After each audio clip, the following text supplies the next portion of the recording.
You're 18 miles from home when something goes wrong. Maybe it's an earthquake, a major power outage, a wildfire, a cyber attack, civil unrest, and traffic has stopped, and the route that you normally take home, it's blocked. So you do what almost all of us would do. You pull out your phone, except this time it doesn't solve the problem. Maybe there's no cell service. Maybe the battery is almost dead. Maybe you don't have access to the map data that you need. So here's a question I want you to think about. If I took your phone away right now, could you still find your way home? Most of us drive the same routes over and over, but knowing a route is not the same thing as knowing the area around it. We're really good at following directions, but that's different from knowing how to navigate. So in this video, I want to give you a simple system to help you if you ever find yourself in this situation. It's built around 4 questions.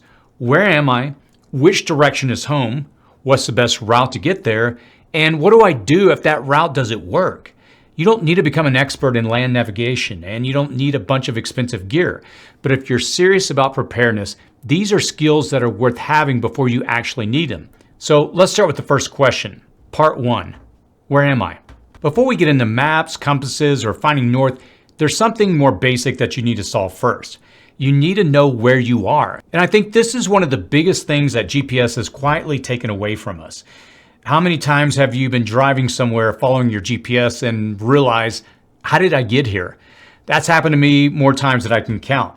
The reality is that most of us drive mentally on autopilot, just following the GPS. We know the routes, but we don't necessarily know the areas.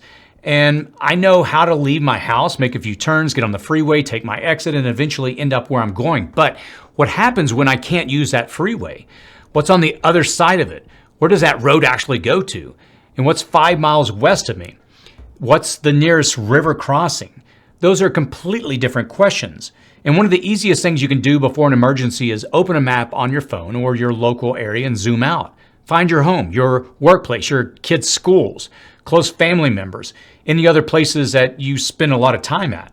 And then stop looking at the turn-by-turn route and then start looking at the geography connecting those places. Ask yourself these questions. Where are the freeways? Where are the rivers, rail lines, mountains, major roads, bridges, large parks, industrial areas? You're not trying to memorize every street. You're just trying to build a rough picture in your head of how the area fits together.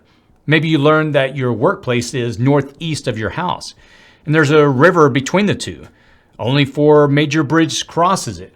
A freeway runs east-west a couple of miles north of your home. And there's a mountain range to the west. And that handful of information, it really gives you something the GPS usually doesn't give you, which is context. So let's go back to our scenario. We're about 18 miles from home and our normal route is no longer available. The first thing I would do is look around and ask myself, what do I recognize? Street names, highway numbers, exit numbers, major buildings, mountains, water towers, rail lines, power lines, rivers, large intersections, even addresses can help you. And depending on where you live, street numbers and addresses, they may follow patterns. The key is to learn how your own local system works instead of assuming every city is laid out the same way. And then compare what you're seeing with your paper map. You may not be able to say, I'm standing exactly at this point, but maybe you can say, I'm south of the freeway, east of this river, and I can see this mountain range. That's already enough to really narrow things down quite a bit. And big features can also act like boundaries or handrails. A major freeway, a river, a railroad, a coastline, a mountain range, a utility corridor. These are things that are pretty hard to walk past without noticing. So let's say I know there's a major east-west freeway about 2 miles north of my house. If I run into that freeway, I just learned something useful about my position. Or maybe I know I should stay on the east side of a certain river. Now that river helps define the area that I want to stay within. And for most people trying to get home through an urban or suburban environment, understanding these big key features may be more useful than being able to take a perfect compass bearing. Once I have a decent idea of where I am, I can then move to the second question. Part 2. Which direction is home? Here's something I would encourage you to learn now. From the places where you spend the most time, know the general direction of home. Maybe home is southwest of work. Maybe it's north of your child's school. You don't need a precise bearing memorized. You just need orientation. If I know home is southwest and I've spent the last hour heading northeast, I know I'm going in the wrong direction. And that's where a basic compass becomes really useful. And I'm going to keep this part simple. You don't need to become an expert in land navigation to get real value from a compass. Take your local map and find north on the map. Then use a compass to turn the map so the paper lines up with the world around you. Now find your approximate location. Find home. At the most basic level, I just want to establish 3 things. I'm here, home is there, and that's the general direction I need to travel. Now, what if you don't have a compass? Use things around you that you already understand. If you know the mountain range sits west of your city and you can see it, that's a huge reference point. Maybe you know the freeway in front of you runs north-south, and maybe the river runs roughly east-west. And the sun, it can help you with general orientation as well, but its position changes with the season, latitude, and time of the day. I would never treat sunrises east as precision navigation. Now, the goal is not to pull off some clever survival trick. The goal is simply to answer, what direction am I facing? And where's home from here? But this is where people can make a big mistake. Knowing the direction of home does not tell you which route to take. Those are 2 very different problems. Part 3. What's my best route? Let's go back to the map. I'm here, home is here. The shortest distance between those 2 points is a straight line. But now look at what's actually between them. Maybe there's a river, a freeway, a fenced industrial area, private property, steep terrain. And maybe the bridge I normally use is the exact reason I'm no longer driving home. That's the difference between direction and a route. A compass can tell me where home is. It cannot tell me the safest way to get there. Now, under normal conditions, the fastest route usually makes sense. But during an emergency, I want to ask 3 different questions. Is it passable? Is it safe? And can I complete it? Let's say Route A is 11 miles. Route B is 14 miles. Route C is 17 miles. 11 miles looks like the obvious choice, but Route A crosses a damaged bridge, so that route is out. Route B goes directly through the area affected by the emergency, and it may still be passable, but I do not want to go through it. Route C is longer and appears safer, but now I have to ask whether I have enough daylight, water, physical ability, and the right clothing to finish it. That's the decision, not what's shortest, what's passable, what's safe, and can I actually complete it. We talked about this in the recent Get Home Bag video, and it's worth repeating here. A distance that feels trivial in a car can become a completely different problem on foot. 20 miles in a car might be half an hour. 20 miles on foot can take most of the day or much longer depending on terrain, weather, your physical condition, and what you're actually carrying. Before committing to a route, think about the distance, the time, how much water you have, how much daylight is left, and your own limitations. A longer route that avoids a major obstacle may still be the better route. Part 4. What if the plan fails? Now let's make the scenario a little more realistic. We figured out where we are, we know which direction home is, we chose a route, we've been walking for 2 hours. Then we reach the bridge. It's closed. Now what? This is why having one route is really not enough. For the places you travel regularly, I would identify a primary route, an alternate route, and where it makes sense, an emergency fallback. It's the same basic idea behind the PACE framework that we used in the recent communications video, which I'll link to below. If one option fails, you already know what the next option is. You're not inventing it while under stress. And that does not mean you need 3 completely different roads mapped out for every trip. What you really need to understand are the choke points. If there's a river between work and home and you only know one bridge across it, that's something I'd rather discover today than during an emergency. The same goes for freeway crossings, tunnels, mountain passes, railroad corridors, flood-prone areas, and other barriers that can suddenly limit your choices. And not every navigation problem is going to be caused by an emergency. Sometimes you're the problem. You make a wrong turn. You misunderstand the map. You walk farther than you thought you had. Then something doesn't look right.